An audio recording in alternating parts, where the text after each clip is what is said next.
morning again and welcome. I know we probably have a couple other colleagues who will be joining us. My name is Roger Mark D'Souza, and I direct our programs on global sustainability and resilience here at the Wilson Center. And I'm really pleased that we are able to have a partnership and a collaboration with our colleagues at E3G, the Third Generation Environmentalism, to talk a little bit about the importance of the MENA region in terms of looking at climate and transnational interests. And, you know, as you know from the invitation, we're looking at questions around investment, infrastructure, risk, the region's risk profile, economics, climate, and social resilience, and how this comes together in terms of interests for the region from a US perspective and from a European perspective. And this is very much what we do at the Wilson Center. We sort of look at critical international challenges and what it means in terms of practical solutions and opportunities for investment and for building resilience, and what are the policy and program implications of that work. So I'm really pleased that we can chat with three of our colleagues who will give us, I think, complementary perspectives on the MENA region, and for us to think a little bit about what it means as we think about engaging in the future. So we will start with Nick Mabey, who's the Chief Executive and Founding Director of E3G. And as many of you know, it's a nonprofit environmental organization that's working on accelerating the transition to sustainable development. So Nick leads E3G's work on European climate change policy, climate diplomacy, and foreign policy, with a particular interest on the security implications of climate change and resource scarcity. So Nick, welcome again, and I'll hand it over to you. Great. Thank you so much, and thank you so much for hosting us here, and to Sherry and Carlotta for sharing their insights. And we were hoping this is going to be a conversation. I'll explain where the conversation comes from, and then perhaps put some thoughts on the table for people to discuss. And this event is part of a short series of events and interactions we're doing across Europe, but also in the US, to take a kind of rapid stocktake of activity and progress around engaging with the Middle East and North Africa. Updating some extensive analysis we did with the East-West Institute in 2013, which looked kind of post the Arab Spring, which is not the Arab Spring anymore, looked quite intensively at these issues. I must admit, when we initially planned this in 2016, we were expecting a slightly different US administration. And the idea was very much to join an administration which we hope was going to be carrying forward its intensive work on climate security with European countries whose attention on climate and resource security has been volatile over the years, and is currently in a bit of a downswing. But we still think the rationale still holds underneath this, which is basically the US and the EU have vital security and foreign policy interests in the region, which are enduring. It's a region that is highly vulnerable to climate change and resource scarcity issues, along with many other things it's vulnerable to, and this is always in the context of broader issues. But the understanding that given the complexity of the issues and the novelty of the issues, if we're going to make a real difference, it makes a lot of sense for the US and Europe to pool their resources, insights, approaches to make sure our interventions are at both diplomatic, political, investment and policy levels are as effective as possible in reaching our pretty aligned and joint interests. Now, I'm really happy, and we will get to Sherry's point about deciding whether there are any differences between Europe's and US interests in the region. That's one of the things to come to, but take that as a hypothesis to start from. What we're going to do with this is to take some of the ideas and recommendations back into the European system, which is making a lot of decisions, particularly through its new global strategy and resilience strategy in the region, to try and improve what they're doing and actually suggest some ways of working across the Atlantic, even in the current circumstances, which, if anybody's following the various G7 discussions on health and agriculture, let's say it's very difficult sometimes to work out which US administration turns up on climate change, because there's been remarkably, sometimes it will talk about climate change, sometimes it won't talk about climate change, sometimes it'll talk about the impacts of climate change, but not Paris. So again, I think people are still working out how to be an interlocutor with the administration, and different parts of the administration that have so we do different risk appetites in terms of engaging on these issues still. So that's the setup, that's why we're here, and that's why we want to kind of dig into your brains and shamelessly use your expertise. Just to set up the discussion, is just talk about very briefly three things. Firstly, what we know, or what we think we know about the region, its interaction with climate change and resources. What are we doing, and what impact do we think what we're doing in the region is having? There's lots of things going on. And thirdly, what might we do better, and how do we actually match the scale of our interventions to the scale of the challenges, and what are some of the things which might prevent that? So I think there's, in a sense, lots of areas where people might have subtle disagreements, but will definitely have a lot of broad strategic agreement.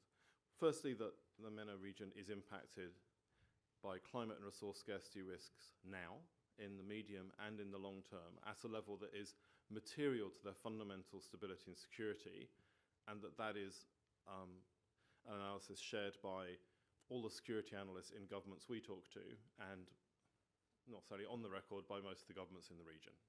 So I don't think it's vastly controversial. People might have differences in the detail of what they think are the most important things, but I think the materiality and the immediacy of the risk is very high. The region is also incredibly vulnerable to global systems, to food imports and to fossil fuel export markets. And it's also very highly dependent on both the European Union as a source of trade and jobs, especially for North Africa, but also internally for remittances. So even if there's not a lot of trade and investment internally to the region, the role of remittances is vital, and those are very volatile flows of funding, especially when other things like oil prices fall. And we saw in the 2008 food and fuel crisis how spikes in prices, changes in availability could very quickly lead to social instability and change. And there's no evidence in our view that either countries have become significantly more robust and resilient, either fiscally or in terms of internal systems, to those type of shocks, that those shocks get any less likely, and particularly in the food system, that we've actually done anything which has made a particular difference to the likelihood of those kind of shocks and price shocks happening again. And of course, at the same time, climate change impacts have got a lot worse moving forward. We've also seen some new risks arise. And when we wrote our report in 2013, we were not anticipating the vast acceleration in electric vehicles and the view, which is now held by all oil exporters in the region, that oil prices will be depressed and consumption capped in the medium to long term by decarbonisation policy. People were starting to think about the impact on gas demand, which was already falling quite rapidly in the EU, to the price and use of gas resources, which were coming out of the Mediterranean. But I think oil was still seen as a kind of 2020s further away problem. That's changed. And from Saudi to everywhere else, people are planning different resource extraction strategies, monetizing their resources, because they see demand evolving differently in the future. And that's going to change how they look at medium-term approaches to economic diversification. On the other side, there's massive fall in renewable energy costs has also made a lot of these countries now have access to extremely cheap electricity if they can deploy it inside their systems. The cheapest electricity in the world is coming from solar in the region. They've got a lot of space. They can buy all the solar panels they want from China. Whether they can integrate it into their isolated electricity systems is a question. Whether they have the political will to overturn existing incumbents on the system is an issue. But that is, for many countries are very energy poor, this is a huge opportunity if it can be taken. But what that means is that all countries are going to have to undertake more fundamental economic reforms than they would have had to in the absence of climate change and climate change policy. They had a pretty steep set of reforms they're going to have to do anyway because of population growth and other drivers, but this puts some extra risks and extra opportunities and imperatives in the region. And so there's some of the external tensions or changes that are still driving pressures in these societies, and of course they combine with a whole host of internal tensions. And we've seen more extreme droughts, more extreme heat waves, and some of the predictions now are much worse than they were, less precipitation, combining with population growth and mismanagement of resources to increase those kind of tensions. And that leads to accelerated internal migration and social stresses, which of course can be well managed or badly managed, but again, they assume a level of capacity and flexibility in countries which are struggling to manage many different areas. Now, our 2013 analysis, which took a kind of deep dive into Egypt to Tunisia, but looked more broadly as well, had a very kind of clear recommendation, which we were interested to test again with you, which was we couldn't see how countries in the region could grow their way to resilience. So one of the typical things, if you're rich, you're resilient, which I think some of the recent storms in the Caribbean and the US have shown that's not a one-to-one correlation. But our view was, unless you had interventions focused on actually increasing social and physical resilience, you were not going to create social resilience. You couldn't just throw money at it when disasters happen. There wouldn't be enough money, and there's no sign in any of the projections we look at that that's going to change in the short term. So that means we have to, if we want stability in this region to work, we have to intervene in ways we haven't managed to do globally before, in ways that actually improve resilience, economic and social.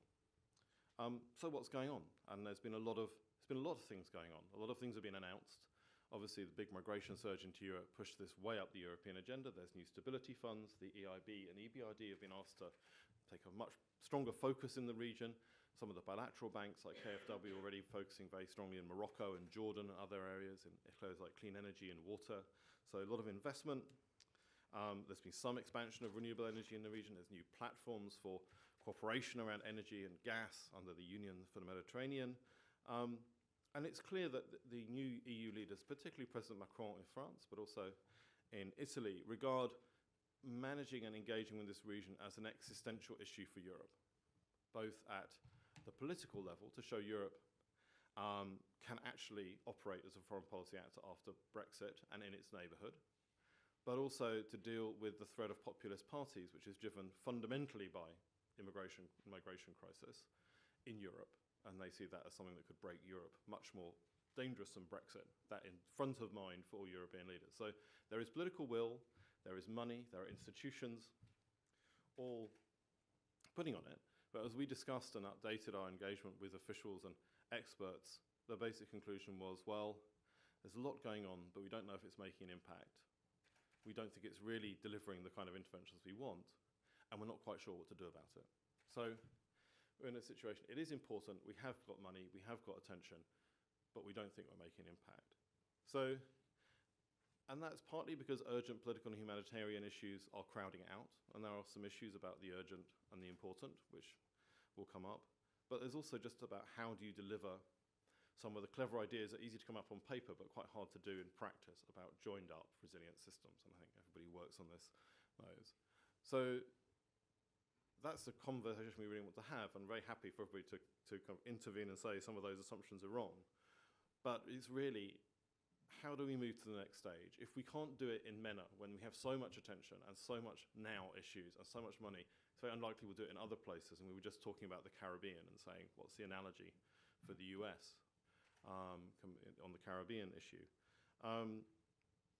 But there does seem to be a range of problems that need much more fundamental reform to actually turn the money and political will that's been allocated into real action and change on the ground that really improves resilience in a way we can observe. And the question we have is, do you agree? What has the US learned from other areas it's worked in which could help Europe? How could Europe and the US work together to do things better, because we haven't got unlimited resources or expertise? And how do we justify to taxpayers and citizens spending lots of money in the region if it's not making an impact? Because in the end, there's lots of other places asking for money. And if we're going to carry on investing in the region, we're going to have to show why here and not in southern Italy. We're investing it's not saying in fortresses, but in people who are suffering under similar impacts of climate change and similar impacts of resource scarcity. Thank you.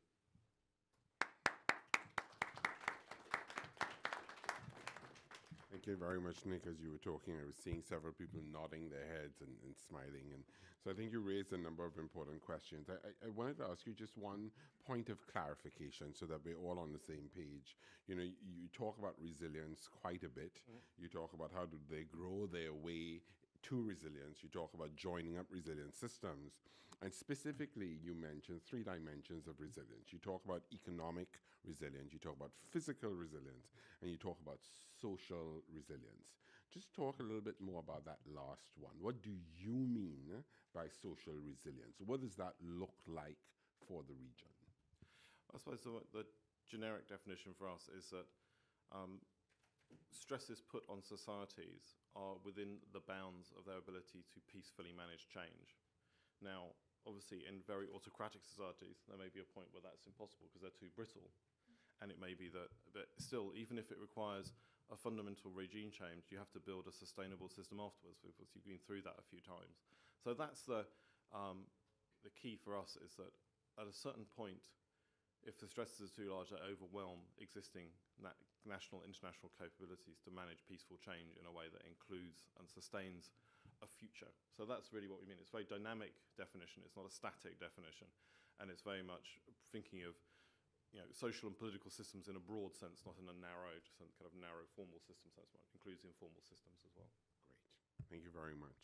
So Carlota Senalmore is the Deputy Head of Office and Senior Institutional Advisor for the European Investment Bank's representative office here in Washington, D.C. And I think, Carlota, you're telling me you've been here for about 2.5 years about. And the purpose of the D.C. office is to strengthen policy dialogue and collaboration with international institutions based in the United States and the U.S. government authorities and agencies. And in talking with Carlota a little while, she was saying that she finds that many people still don't understand what you do. So as you give us a little bit of your perspective, I hope you'll start by reminding us a little bit about what you do and how that is strategically positioned for engagement in the MENA region. So welcome. Thank you. Thank you very much. Thank you for having us here and giving us the opportunity to have another forum where we can explain a little bit what the European Investment Bank does. Because it's not only the office here, which that is another dimension also difficult to understand, but what the European Investment Bank does is, the European Investment Bank (EIB) was created in '58 and is the financing arm of the European Union. So our shareholders are member states of the European Union, and we are based in Luxembourg, so pretty far away from here. Most of the investments take place within the European Union, and that is one of the reasons why we are not that known outside and here in the US. We don't have investments here in the US, so one of the reasons more not to be known. But what is important is to understand what our role is also outside of the EU, and in particular, for instance, in the MENA region. We have,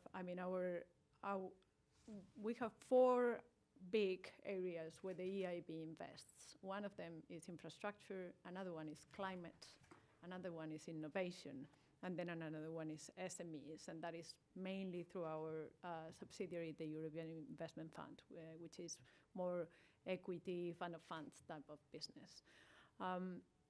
Climate has been really one of the big things that the EIB has developed from the very beginning. And we have been aware from the very beginning that that was an important issue, not only in region, all over the world. So that has been like a key priority for the EIB. We were the first issuer of green bonds 10 years ago. And that shows once again that even if you have to invest a lot in order to innovate and find practical ways, that Nick was talking about that, to get the money going in the right direction, that is what we have been doing. 80% of our operations are within the European Union and only 20% outside. But that means still 9 billion per year, because we have a volume of more or less 80 billion per year. Going to the MENA region, obviously, as we are policy-driven bank and we just implement the policies and the priorities of the European Union, we are not so much into the debate of what we should be doing, but we are more or less, we find the financial tools to get the money down to projects. So very pragmatic. We are full of engineers and economists. We don't have people wandering around about the needs, and that is the European Commission who is doing that. So I cannot enter into that more substantial debate about the needs. But obviously what is clear as well is that last year we decided, or it was more 2016, that the MENA region, we had been investing there for a while already, but the MENA region was a key priority for us as well. we developed what is called the Economic Resilience Initiative in 2016, when we saw, of course, all these migration problems. The European Commission came to us and said, you have to do something here, you have to help us. We will help you with investment, but you have to make the money go down to projects and make it impact a change. So at the beginning, it was to cover the MENA region and the Western Balkans, and it was just for migration issues. But we have tackled this to expand it, to make it wider, and to say, well, I mean, it's not only migration in the very limited sense of it, but everything which is climate is a priority. We were talking about the lack of resources. Everything there is, the moment is to make an impact is now.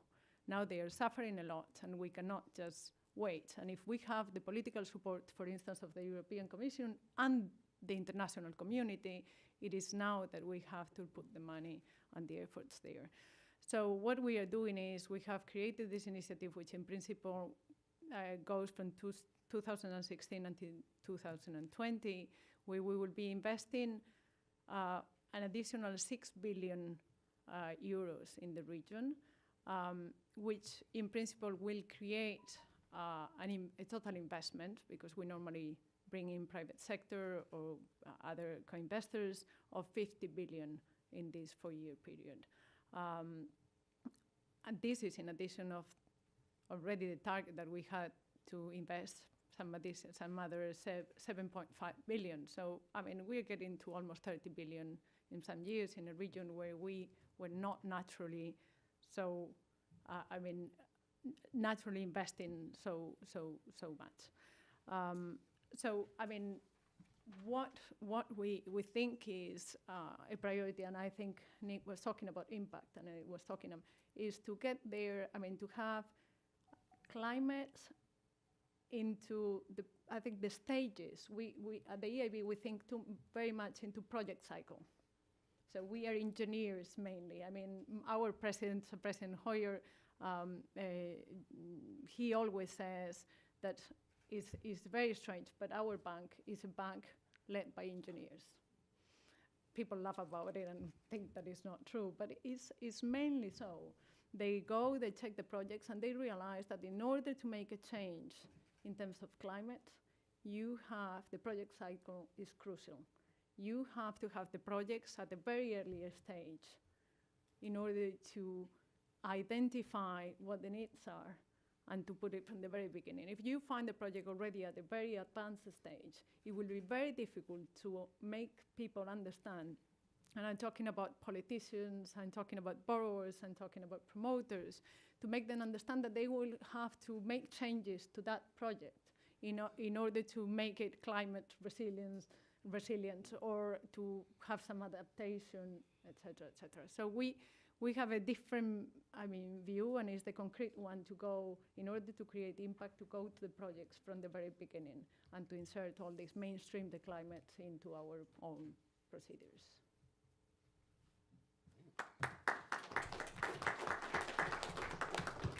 Thank you very much, Carlota. I think it's very good to sort of see this focus from the point of view of engineers and investment. And I really like this last point that you make, this desire to really go in at the outset and make projects climate resilient. I wonder whether you could give us an example. Can you give us an example of a specific project where you have gone in and from the outset been making this case to get your constituents making the project climate resilient? So we have seen, going to the general and then going to the concrete, we have seen a big difference, for instance, and that we learn by doing, obviously, in between projects within the European Union, for instance, and projects outside. The advantage of projects inside the European Union is that they come already quite advanced in terms of preparation, and you don't have to work so much into the preparation of these projects. But the downside is that as they advance, it's difficult to bring them back to an initial stage if they are not climate resilient oriented. Outside of the EU, and we see it in the MENA region, the advantage is that they come at a very early stage. So we manage still to get our people on the ground and to get those projects, already get these conditions from the very beginning. So outside of the EU, and MENA in particular, we have no big trouble.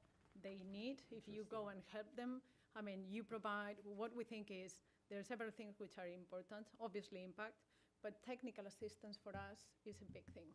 And that is something that we are doing alongside with the financing, is to bring in technical assistance in the form of grants sometimes, where we will help them to integrate all these things from the very beginning. And that is something that we do in water projects, for instance, is something that is extremely useful. And you know, one of the things that Nick raised, and feel free to raise any other questions also. You know, Nick talks about this idea of social resilience and what that means. And you talk about being a bank that's led by engineering. Do you think that you're focusing a little bit more on the engineering resilience, or are you able to bring in the social resilience components? Yeah, we do as well. We are. I mean, I'm talking about the engineering because it's more the design of the project that they are working on. It's not only the financial tools, which we can talk about, because that is also very important. It's not only the preparation and design of the project, because obviously we are in a period where we need also to de-risk, and for that we need financial tools, which do not come only from the engineers. But when I talk about the engineers, it's the design, but it doesn't exclude at all the social dimension. Great, thank you. So Sherry Goodman is an executive lawyer, former defense official, and Senate Armed Services Committee staff professional. Of course, I'm most delighted that she's a senior fellow with my program here at the Woodrow Wilson Center. So Sherry, always wonderful to have you on a panel, and you're home here at the Wilson Center, and love to hear some of your thoughts and perspectives from the U.S. side. And I'll ask you just. Yeah, there we go. Thank you. Well, it's a pleasure to be here with you this morning and to engage in this discussion. Nick and I have partnered together for some time, and it's always great to be here as part of the Wilson team, and Carlotta, to meet you as well and have this discussion. I see many friends around the room.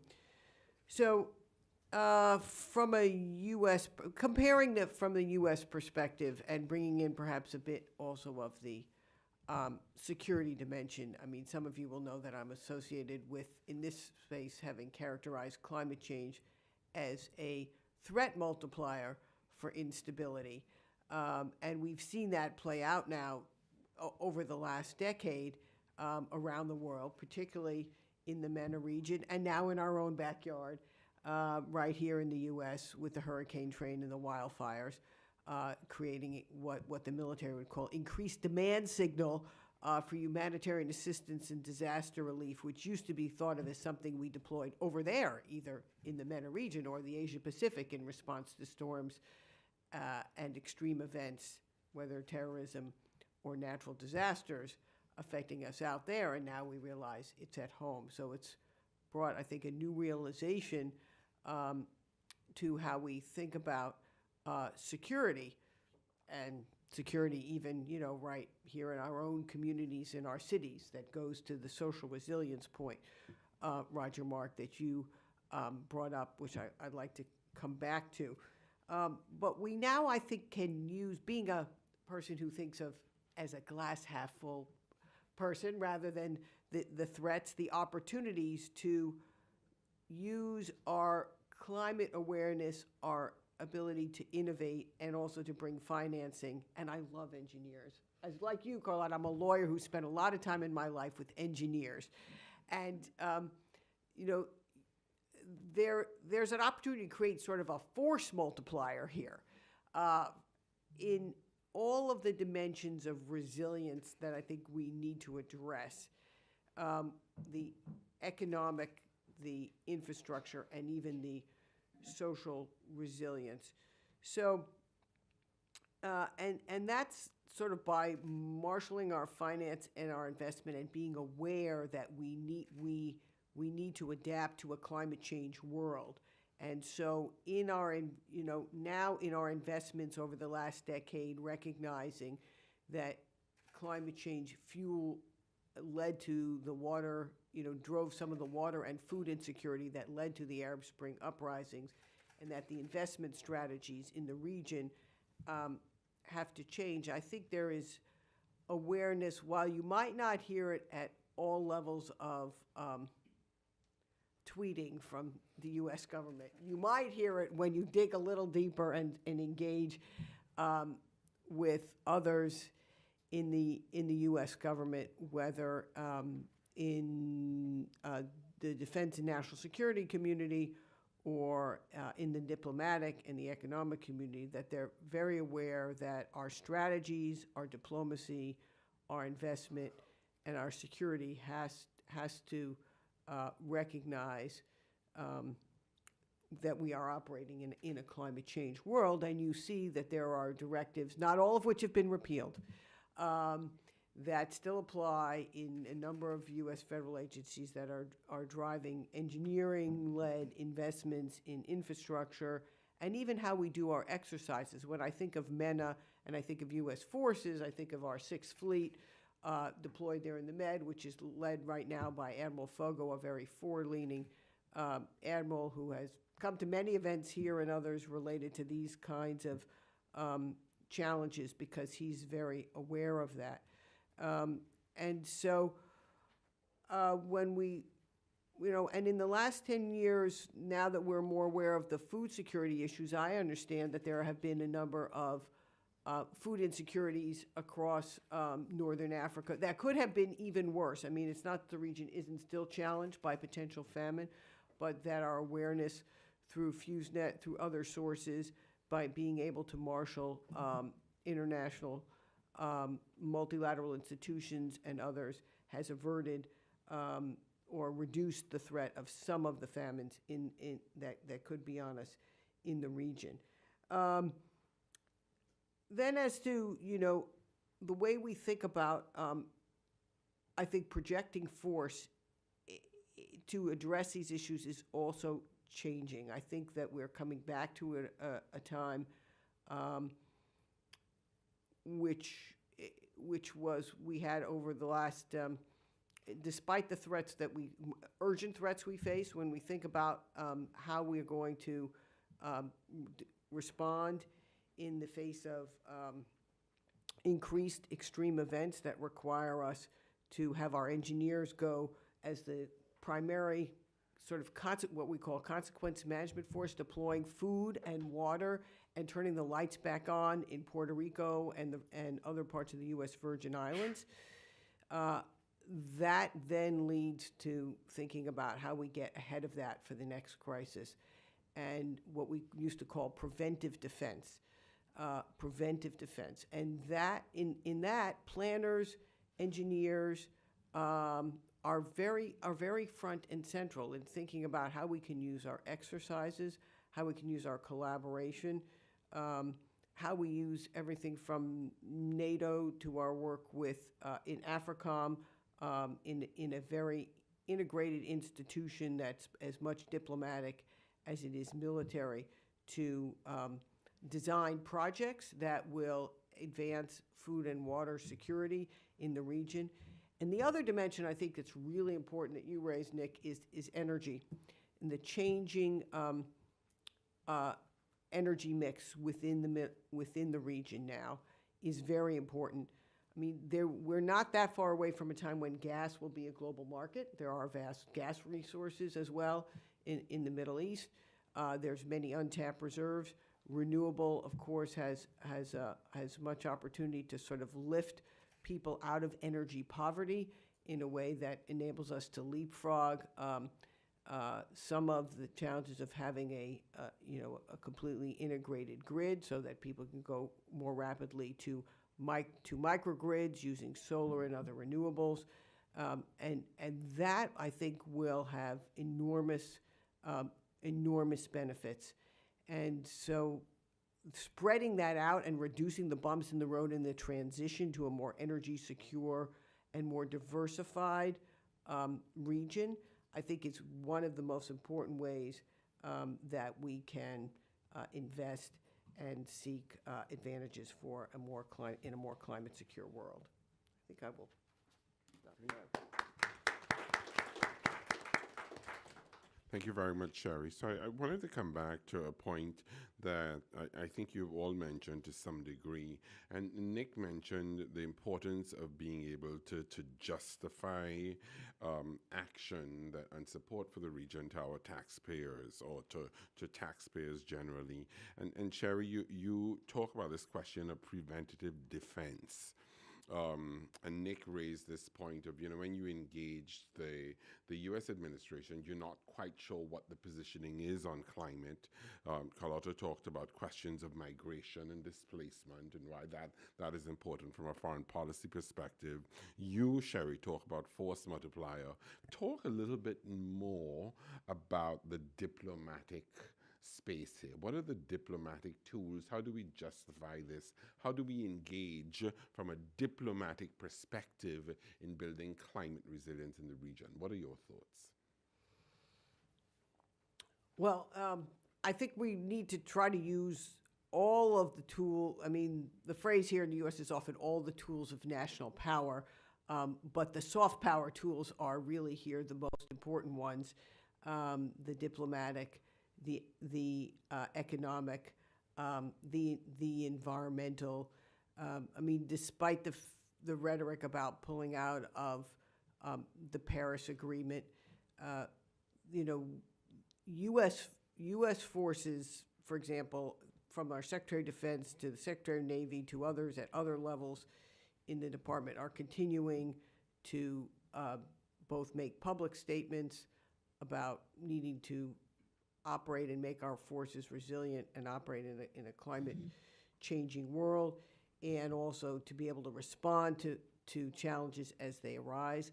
But also our military leaders are often sort of diplomats in the region, the AFRICOM commander or the NATO commander, and they're working very closely with our diplomats to continue to engage, whether it's in international negotiations where maybe we're not represented at the highest levels right now, but in many ways, those who are still our foreign service officers or our civil servants in the State Department, some of whom are in the room today, are still engaged in many other forms in many countries, working at either a country-specific level or in many ways. And I see this from those that I interact with on a regular basis. And the other piece that I think is very important is these science and technology, the research and development that is continued. It's very robust in the EU, continues to be robust and needs to be well supported in the United States as well as in other regions, because it's the continuing advances in science and technology. It's our understanding of whether it's climate attribution science or atmospheric science, or being able to step down global climate models to have improved predictive capability to understand how disruptive weather and water events are going to affect our security. We're getting much closer to having better predictive capability, but we need to keep working on and investing in the science and technology that will give us that improved foresight to be able to really have good plans for operating and also making investments, infrastructure investments in a climate changed world. Great, thank you, Nick. This is something from our discussions we feel, on some of the, there is a much more sophisticated whole of government approach joined up between, parts of Europe and the US on dealing with ISIL and the development challenges and rebuilding challenges after those operations. And that's taken years to generate under a very high priority area. But I'm just, as I know CNA and others have done some quite interesting gaming around North Africa under future climate resource scenarios with governments around the world, including my own in the UK, as one of the leading organisations.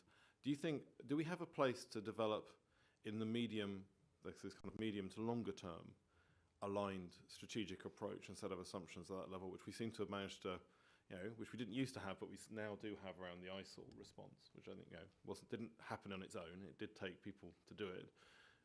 Have we got a place to have that discussion? Because that seems to be, that kind of shared alignment of approach and analysis seems to be the seed of how we move forward to make and direct investments to more productive places. Otherwise, in the end, the EIB will invest where the EIB thinks it invests. But they're not experts on security and stability, so they need help to identify places which other people who are experts think are the biggest leverage. But that, again, do we have a place to have that discussion, or a place we should build as we have built things around the ISIL response? I mean, as you know, Nick, you've participated with us and at CNA and other places have been many what people call war games that address various future scenarios, and I think it's important to continue to do more of that are climate driven. It was only a few years ago that the U.S. Department of Defense sort of included either climate factors or even energy supplies in its traditional war games. And now it does, and it realizes that you won't always have the fuel or the water you need to get to the front. And that's changed how we provide logistics, i.e., and what the engineers do in many ways. But I think there's much more to be done, and you're right. We're not as well integrated in response to climate-driven challenges as we are in response to the ISIL threat. So there's much more room to address those challenges, both in the MENA region, here, and in other parts of the world. Great, thank you. So we're going to come to you in a minute, but I'm going to ask Carlotte if there's anything she'd like to add. I mean, talking about this thing of the forum to have these discussions, and I think, unfortunately, there are different ways to get to the international community dealing with the different problems that we have, and we're talking about migration, or we can talk about climate, or we can talk about terrorism, we can talk about many of them. On some occasions, it's very easy to get together and to discuss and to have a common approach. On some occasions, like the climate, and I'm talking from what we see, I mean, and you were talking about the US pulling out from the Paris Agreement. I mean, unfortunately, that was the opportunity, let's say, for Europe to take the lead, or to say, well, the US at this point is not clear what the position is, well, we are going to step up there. And I mean, us in the world of the MDBs, of the multilateral development banks, we have done the same thing. I mean, the World Bank, even if they have been supporting, let's be completely clear, supporting 100% the climate agenda, we have been taking the lead lately, which was taken by the World Bank before, in order to make sure that the agenda is being pushed. So I think we have to find our own places. It's not, I mean, the US does not have to be the one pushing all the agendas at the same time, and we have to find experts or people who are interested and everyone to deal with it, so that if something happens in the US, not all our interests just disappear or go down. Great, thank you. So let's open it up. We really want this to be a conversation. And so if you have any thoughts, questions, reactions, raise your hand and my colleague will come to you with a microphone. Give your name and affiliation if you could quickly get to your comment or your question. So we'll start on this side of the room. Amanda, thank you very much. And a very good morning to everybody. My name is Mike Gordon. I'm a fellow here at the Wilson Center. Two questions. One is, how do you view the MENA countries in their approach to the Paris Accord? Do you see this as signing and ratifying a treaty that they fully intend on implementing and sort of a national policy toward that goal, or is it one of those treaties that you just sign up and you really don't do much about it? The other question is, what is really holding back a drive towards renewables in the region? I mean, when you look at the Middle East, I mean, it is such a solar-intensive region that is it simply funding? Is it lack of political will? Is it the electrical grid? Is it a technical issue? Is it a bureaucratic issue? And in your view, what is really holding back the lack of development of millions of solar panels across the region. So thank you. Great. Thank you very much. Yes, we'll take. Hi, Steve Wright, retired Navy captain, just left General Dunford's staff. Excuse me. Actually, a question for each of you. I would be very interested, Nick, when you talk about all the investment and activity in MENA and North Africa that just is not working, what do you mean? What are the top 2, top 3 bullets that you see as the obstacles to the projects that aren't working? Sherry, I agree that we have DOD as, and Jamie Fogo and I go way back.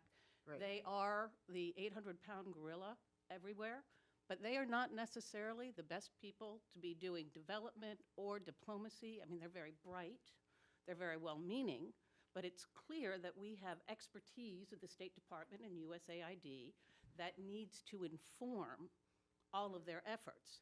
There's been a great deal of talk at the 4-star level to ensure that there's interagency coordination as these projects go forward. I would be interested from you, based on your network in the past year, have you seen new interagency mechanisms stood up that are actually making a real difference? Because I would suggest, having listened to these 4-stars complain, that there's been a whole lot of talk, a whole lot of effort, and once again, very little progress. So maybe something's changed in the past year. I don't know. And then my question for Carlotta is, I am presuming the EIB and EDFI work together to tap into locally demand-driven signals for investment. It's not just coming from large private industry. So the extent that you are using local demand signals to decide on your projects, I'd be very interested in. Thank you. Great, thank you. Great set of questions. So the MENA region and the Paris Accord, is there any there? Renewables in the region, looking at examples like solar panels, what's up? Nick, some examples of investment that's not working. Sherry, question on interagency coordination, thinking of DoD, state, and USAID. And Carlotta, how are you building into locally demand-driven signals?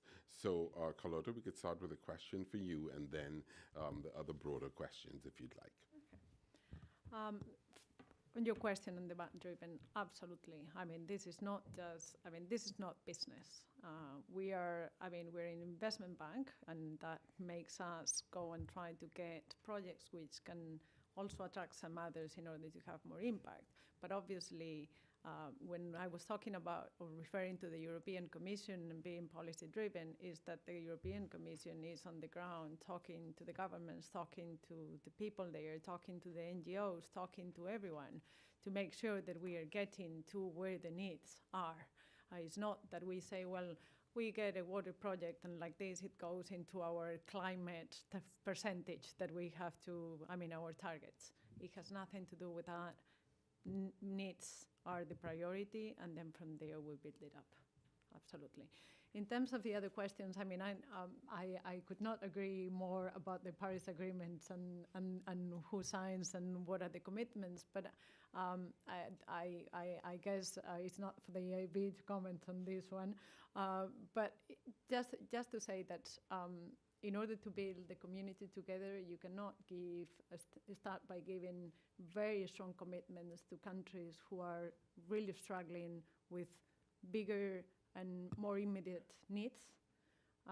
For them already to step up, to sign, and to try to do better, I think is already a big achievement, but that's my personal view.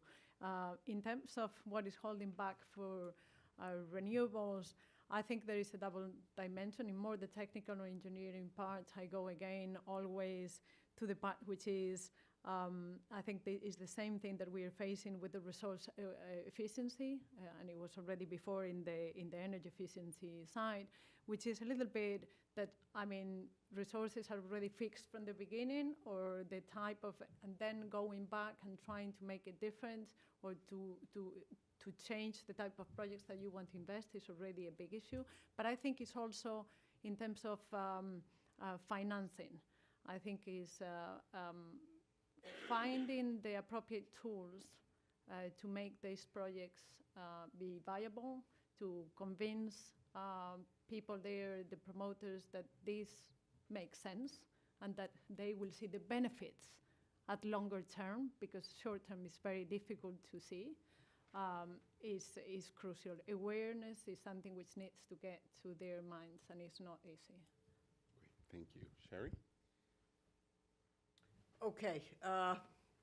Thank you for your question. Now I have to go to the glass is half empty. I was looking for a glass half full. Yeah, okay. So the interagency processes have, as my in this area of, climate and security, Arctic, and probably a few other areas, water and security, they've largely they've evaporated. They haven't been restaffed yet in this, if at all, in this administration. So there are a lot of good people working in agencies, but they're not knit together in a formal, powerful interagency process with the kind of leaders that we had in the last administration in these areas. They're just not there.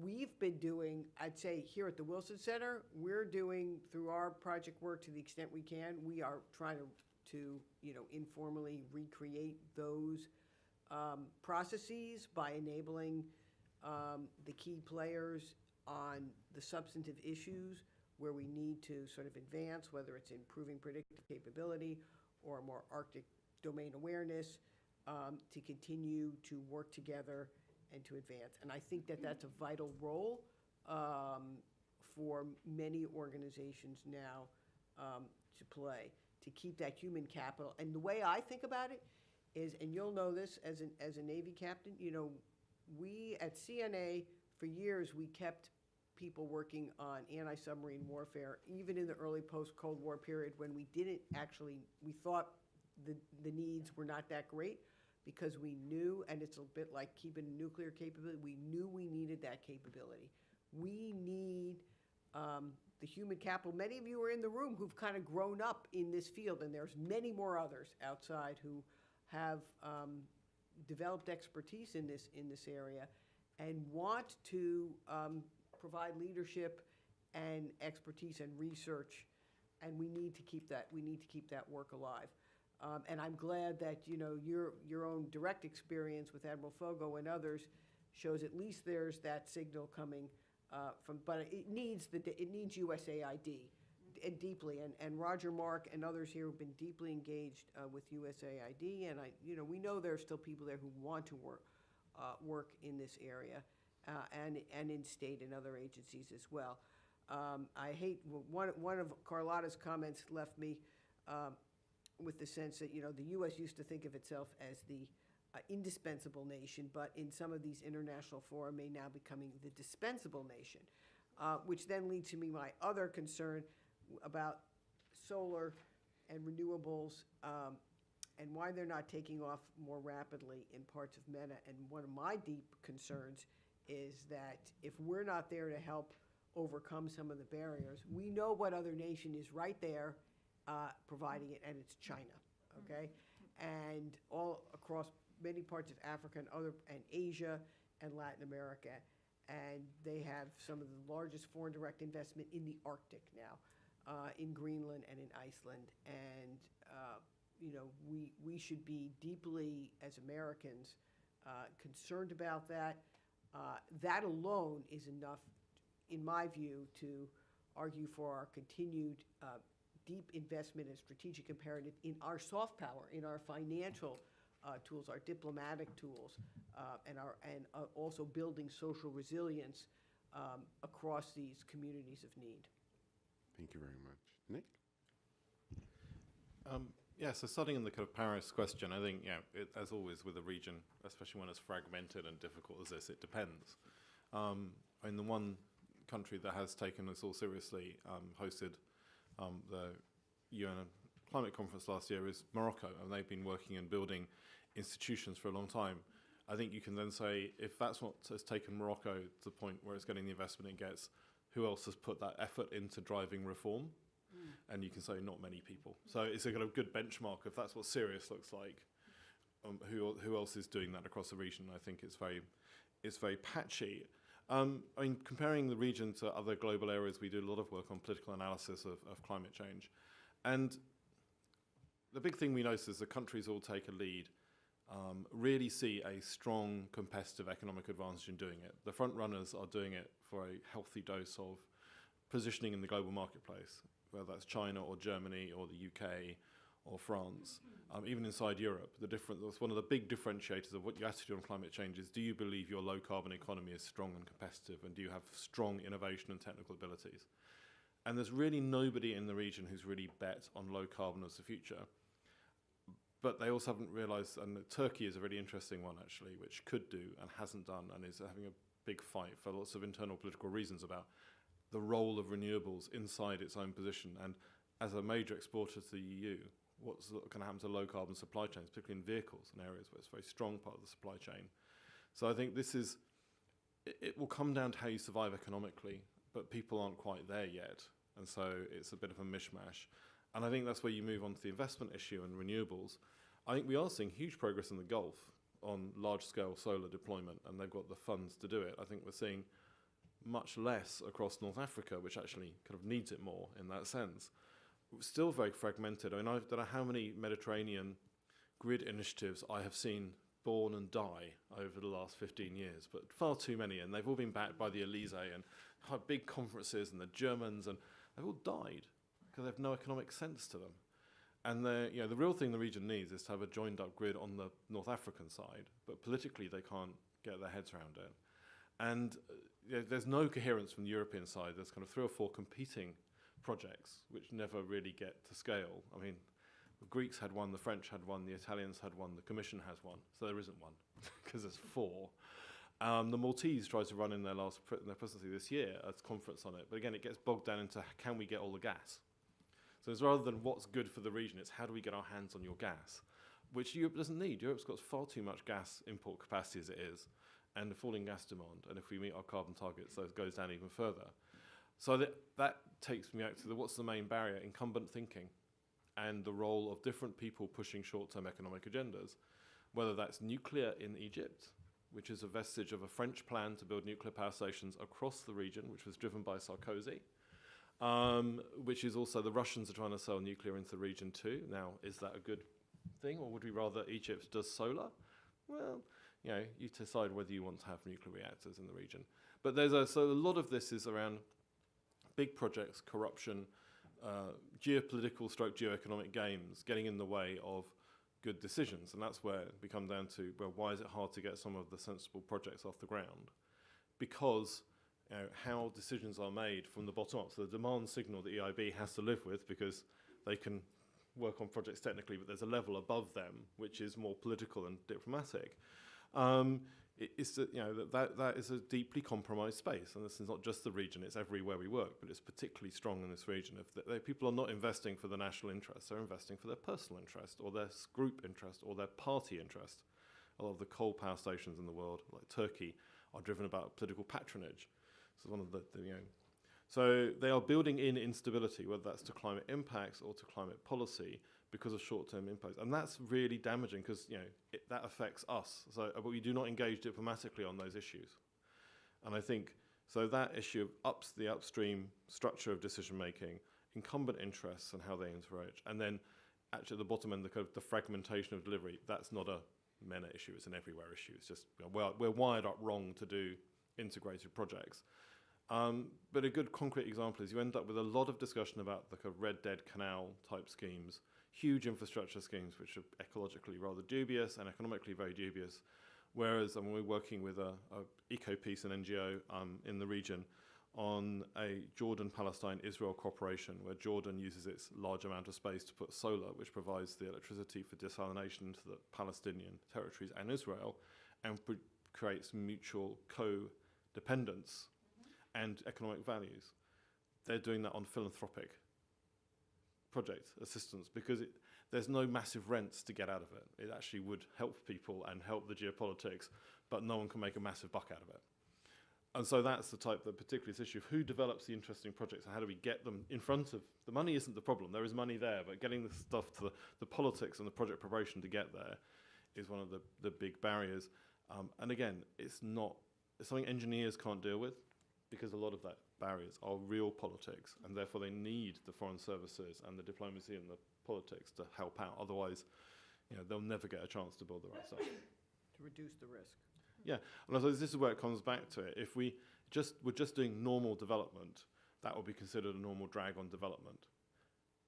But we have a stake in the development of this region, because if things go wrong, we will be intervening and it'll have massive costs on our society. So it's that bridging that gap. So how do we have a stability and security informed engagement with the region for it to become more resilient? Because it's not, we can't just externalize it. And we've given up on Fortress Europe. It ain't going to work. It doesn't work. But the alternative, we can't deliver the alternative either. That's the conundrum Europe's in.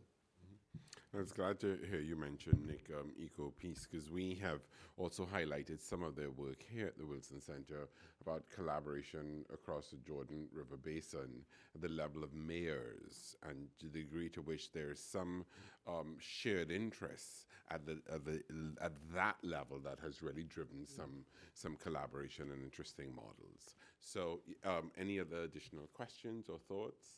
Yes, we'll start with this gentleman here. Good afternoon. My name is Gamal. Mrs. Goodman, I read your piece about the 3Ds, and my question to you is, how could we achieve the continuity? In my opinion, the defense and diplomacy is a dirty business, and somebody have to do it. We are not supposed to deal with defense as business that produce money, and we're supposed to, and diplomacy too. If we have real-time communication with each other, we will need no diplomacy at all. So, so focusing on the development, how could we achieve the continuity of the developmental scheme or plan that we have? To make the question more sophisticated, I have two examples for you: one from the past and one from the present. The example from the best, the developmental plan for President Woodrow Wilson, the unfinished plan. Think about it. If his plan of development in the United States and throughout the world would have continued, what would have happened? The second thing, which is the most important one, President Mubarak developmental plan for South Sudan. Of course, Egypt is part of North Africa, part of MENA. In order for us to live in Egypt, President Mubarak had to borrow money from you guys and go develop the River Nile up there in South Sudan. Now, as soon as President Mubarak left office, that excellent developmental plan is pretty much trashed for one reason or another. If we have the principle of continuing the. Great, thank you very much. Yes, please. And then we'll. Yes, sir. Go ahead. Yes. I speak. Yes, Yes. thank you. Fabrice Balanche from Hoover Institution. I work many years in Middle East about protection and environment, water scarcity. With the French cooperation and German cooperation, great frustration in front of what's happened. But my biggest frustration was we tried to implement what we can call the European model of protection of environment with few billion of euro. And in front of us, we had the competition of what we can call the Dubai model. And the people in Middle East are much more interested by the Dubai way of life, the Dubai model, than that's the European model. And how to change the culture, the mentality, not just of the politician, but all the people, from the Egyptian peasant to the shopkeeper in Damascus. Great, thank you very much. And I wanted to add a dimension to your question before we come to you here. So I know that we've talked a little bit about the European and US interests in the MENA region. Where are there similarities and differences in that interest between the European and US interests? I hope we can get to that a little bit too. Yes, please. So Andrew Holland, American Security Project. Thanks for this. Great comments, great ideas. And I guess I wanted to add a couple of things. First, in the title, defining a transatlantic agenda. I think we maybe should listen to Chancellor Merkel and think maybe Europe needs to stand alone on this for a little while. But that's okay. This is directly in Europe's national interest to get this right in the Middle East and in North Africa. The other thing to think about is that there are other players here. When you're thinking about North Africa, Egypt, Tunisia, the amount of money that the European Investment Bank or other European funds is going to be able to bring is frankly going to be dwarfed by the amount of money that the GCC countries are giving to these governments. So what that argues for is for European funding to be focused and kind of directed at things that can have very specific targets. So it's either to think focused locally onto certain areas where you can almost build islands of resilience and stability. Take a city, take an area that you can kind of develop into a model almost, or kind of sectorally. Think how during the Bush administration, PEPFAR was created as the way to deal with AIDS.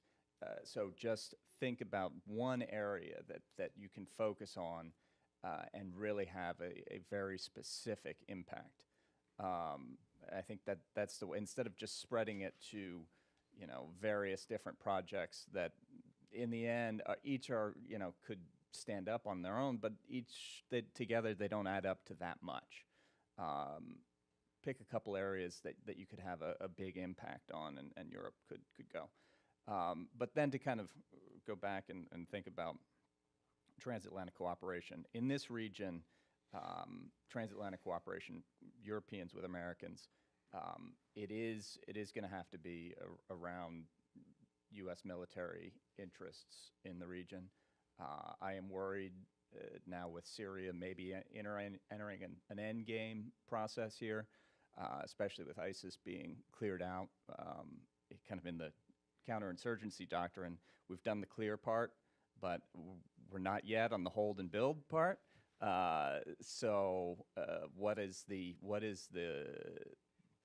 stability operations look like, and then especially what do the rebuilding operations look like, and how do you, what's the plan there, where do you go, and what do you do?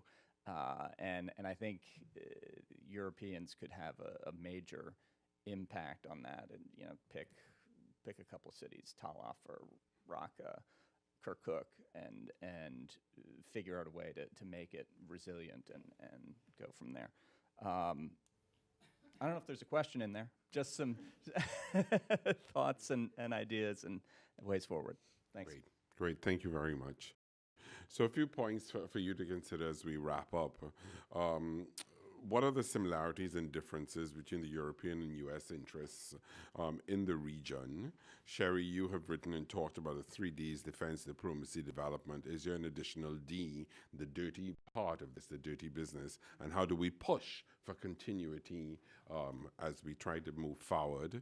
The European model of protection versus the Dubai model. How do we move beyond that? What's the scope there? Does Europe need to stand alone, taking into account other players? And does that lead to us thinking about islands of resilience, thinking about specific sectors where we get in, where there may be a greater return for European investment in the region? So, Nick, can we start with you? Yeah, I think it's interesting because the issue about the Dubai model, and I think all the issues that we, in our work in 2013, we thought exactly engaging with other investors in the region was probably one of the highest leverage intervention that wasn't being done. And the fact is, Dubai doesn't look such a great model anymore. It's the resource-intensive investment in the region, if even it was plausible under implausible assumptions about future oil prices, looks very implausible now. And I think there's a hard conversation, which I know is happening in the region and happens behind closed doors, that needs to be had about, again, the economic benefits of doing this. And to be honest, I think the best people to do that is the IMF. I think when the IMF talks to governments about their future economic prospects and the lack of resilience in their forward economic model, they have started to look on smaller countries and actually in the Caribbean this is the type of thing they can talk, and the people who will listen to them. If the economic ministries don't get this and don't understand this issue of resilience, political resilience, how it affects their risk rating, how it affects the cost of capital, how it affects the ability to provide in the future, then we're trying to drive from the bottom up, and there's no top-down signal. So I think there's a lot of opening there, and I think, in a sense, you might say the Saudis have realized this, but again, the Saudis say they're going to be the last country pumping, and they will be the last country pumping. So obviously we do a lot of work on how oil markets unravel. That's a very credible strategy for Saudi, but not for anybody else, obviously. So what does everybody else do if Saudi is going to be the last country pumping? What does that mean for their trajectory in other areas? And that's where, that's something Europe's going to have to deal with, because they supply Europe with fuel, and they're also on our doorstep. And so poorly managed transitions are going to be very dangerous for Europe. So I think there's quite a lot of interesting work that can be done there using the economic frame and things like the IMF. And the last one, I like the idea of flagship projects and moving on specific areas. It's something we're trying to do in other areas of climate work, because there's too much stuff spread around. So it's kind of generally good, but not, you can't turn around to a decision maker and go, look at that. That worked, and we want to do another 10 of those. Here's 15 projects that look like they may have had marginal improvements and stuff. It just doesn't, they just look at it and go, I prefer to build a wall. Or let's do a deal with Turkey. I mean, honestly, because that's the foreign policy decision they're looking at. Do I believe we can invest in a real increase in stability which protects my people from this? Because if not, I'll look at another strategy. And we have to, it's that, everybody who's worked in government knows these are very gut feeling choices around strategy. They're not done with huge empirics. And at the moment, I don't think we can, hand on heart, say our investment portfolio is really delivering. It might be, but I don't know if I could go to a decision maker like I used to and say that. And so those pieces, the thing that worries me about Europe standing on its own, which it can do in lots of areas, in this area, if the UK was still at the heart of Europe, I'd say yes. With the UK semi-detached on security, which is probably where it will be, that's very different. Germany is not ready. Had a flirtation with stepping up and decided it didn't want to. France is France. Actually, on this issue, it might well be a... Come on, we all know how the French system works. It works really well or not at all. Actually, on this issue, it could work really well, because this is such a central issue for Macron. So perhaps the French system, which has brilliant assets in the region, really understands the region, is very good at deploying investment, could work here. But one of the reasons we wanted to bring in, they don't have a strong history of working on this issue. So US has a much stronger depth of analysis and experience actually looking at this subject, and that's why we thought kind of European money and American analysis looks like quite an interesting combination. But it might be in the short term, we should really focus. Do the war game in Paris, though. But that's what I mean. That's what we should. We should bring the CNA war game to Paris, and sit a group of francophone people around, translate it, and actually run it with senior decision makers and say, what are the options? Bring the Italians in, Germans can observe. But we need something to give senior decision makers some grip on this, because at the moment, they are well behind the curve of where the Obama administration was on this in terms of really gripping it, even though it is in our backyard. Sherry? Okay. Well, you ask about the 3Ds, and sadly, we've always been sort of underinvested in the development D of the 3Ds. I mean, even in the last administration, we have lacked, actually as a nation, a sort of strategic approach to development in the way we've had it for national security. And it's been overly hamstrung by domestic politics that leads to both underinvestment and directed investment.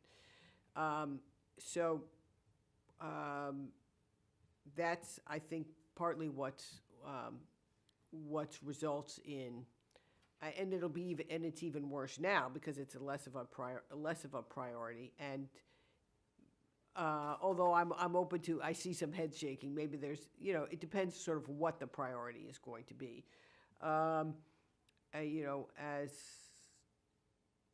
that leads me to the other. There's 3Ds and there's 3Ps, public-private partnerships. But now I think we're seeing a shift towards they're becoming more private-public partnerships, where the private investment often dwarfs what the public capital is available. Certainly in our own country, even when we look at the vast infrastructure that needs to be upgraded from water to transportation to electricity. It's a lot of it is now not going to come from public funding, either at the federal or even the municipal level, but from private resources that are going to invest capital. Once those projects can be de-risked to the point that the capital sitting on the sideline wants to invest. And I think that it will eventually happen, but it's slow. But there's a growth in the sort of patient capital that's sitting on the side to invest in this area. And certainly in the Middle East and in your region, I think that's going, whether that's going to result in the right decisions is unclear. But I think that the sovereign wealth funds and the other private capital is going to, and this goes to Andrew's, good points about, certainly the GCC investment is going to dwarf what Europeans can do there. And that, but as for U.S. stability operations, those should be post transition in Syria. That, under Secretary of Defense Gates and Clinton were arguing for greater, U.S. investment in the whole of government in the development side of the 3Ds. I don't have any high hopes we're going to get back there at this current time. But here is the difference between that with a little bit money, with your formula, with you guys here, you have the diplomacy, you get the diplomacy right, you get the defense right, and you got some money. But right. The GCCs, you only have the money and the patronization. I don't disagree with you. I wish we were more. I wish we were more in the game. Yeah, I just wanted to comment. I mean, I completely agree with Nick that maybe it's not the moment to have Europe standing alone on this issue. I think you have a point there. I would like to comment more on the dimension that you were raising about the differences and the similarities between the US and the Europe and the EU. I personally think that we're very similar, and interests are different, but we are similar in our thinking. And even if it's easy to say that President Trump and the new administration is always trying to do things for America and the rest is not important, at the end of the day, we are a little bit, unfortunately, we are a little bit all like that. And I think it's where, I mean, if you take the migration issue in the MENA region, is clearly a priority for Europe. Why? Because they started arriving too many at home. Before that, people were suffering already before. People were struggling. They were going to other countries. But then when the problem started getting to our coasts is when it became a problem, and it's development issue, and it's this. And I mean, I agree, we have to move, but we all have the same, when it touches us, we get really into it. And I think that is the main similarity in between the two. Interests are just different, yeah. Any final comments, any final thoughts? Anything that you'd like to add that you think that we haven't really touched on in the discussion? I suppose the last analysis is it's very easy to get caught in the now, but this is not, so you said, it's not a problem that's going away. The region is not moving away from Europe at any tectonic, in fact, it's moving towards Europe tectonically. So no matter what administration is in the White House, we will still have to deal with the consequences. As will China if it wants to invest in the region, and India, I almost mentioned, is a big investor in the region, and the Gulf. If they want their investments back, they better put their investments in places where they don't undermine stability. And I think there's a... so again, we're thinking about this as a long game, but we come back to the point of, lots of stuff goes on, but who ends up keeping that long game on the road? One of the good things about the European Commission is it does have a certain amount of patience. One might say it's slow, but it's also patient. It can run long-range processes. And unless you're in this game for the long term, you may as well not be in the game, as far as I'm concerned. And I think that's one of the problems we've seen is lots of these initiatives across the Mediterranean. There's lots of corpses in Mediterranean organizations everywhere. It looks like there's lots going on, actually. There's lots of dead zombie organizations going on. But perhaps if we found a way of, one of the things we can do with the cooperation is to keep a community engaged here over a period until the US is back in the game. So I do think the US does add to be honest, a hard-nosed, realist political approach, which is in Europe, but is less explicit sometimes, but helps us focus. The kind of Europe's big, talk softly and carry a big carrot is our basic foreign policy stance, because we haven't got a stick, but we have a carrot. But sometimes you need to understand, to get the carrot in the right place, you need to be a bit more hard-nosed than perhaps Europe is at the moment. Great, thank you. Sherry, any final thoughts? I think we've covered a lot of ground. I mean, I hope that the military leaders who are in the region have a unique ability. While they can't solve all the challenges, they can highlight to decision makers, particularly in the U.S., the need to focus attention on these areas, whether they do it publicly or not publicly, directly, indirectly, how they do it. And I think that continues to be very important. Because their voices can be heard, and that will that sort of counterintuitive approach in some ways of saying, look, it's not all about hard power, and it's not once we've cleared, we may not be the ones holding, but if we want to have a stable region. We want to have secure borders. We want to deal with all of the challenges in our own society and abroad. We need to invest differently and build that capital and address some of the 3D challenges in Egypt and elsewhere. I think that continues to be valuable. Maybe just to mention a dimension which I think we have more or less touched, but we haven't openly talked about it, and that is, cooperation against competition. And we are talking about interests, which is good.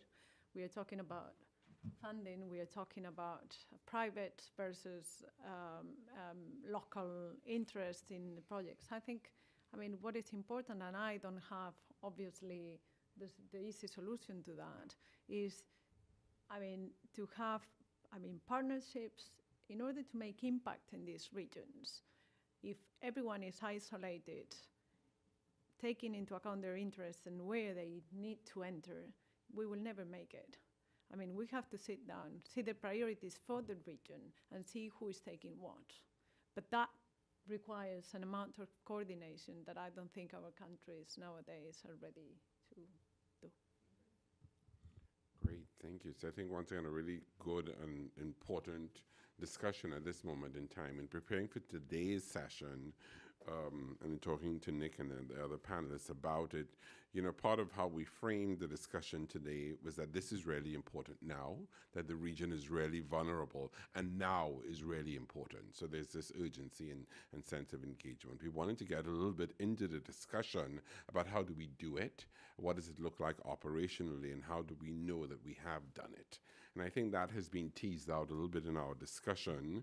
We talked a little bit about various ways that we get to doing it through investment, through innovation, through looking at all the tools of national power. We talked about social, economic, and physical resilience. We talked about the role of science and technology in research and foresight analysis. And we had a little bit of a discussion about the predictive capability. So that was, I think, a very important way for us to dive into some of the operational aspects.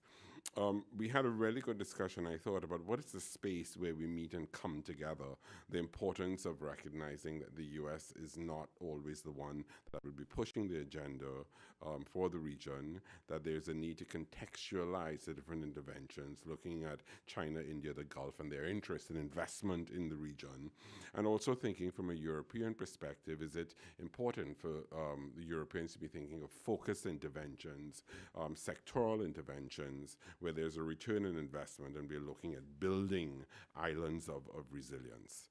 We also had a good discussion about some of the different perspectives and interests from the US and the European side, and why some of these ideas have not taken root within the region. We talked about that in the context of renewables. We talked about big projects, corruption, decision-making in the context of personal interests. We talked a little bit about the lack of coherence in terms of a European approach to the region, and yet there were some similarities across the United States and Europe, and this sort of driving the personal interests from a national perspective. But ultimately, the importance of thinking of a hard-nosed political approach for the region, and how do we keep the community engaged in recognizing the strategic importance of the region right now, and how do we continue to push that agenda forward. So I think this is a continuing conversation. I think we've began to scratch the surface a little bit more today, but I think once again a very important discussion at this moment in time. So join me in thanking our panelists for discussion today.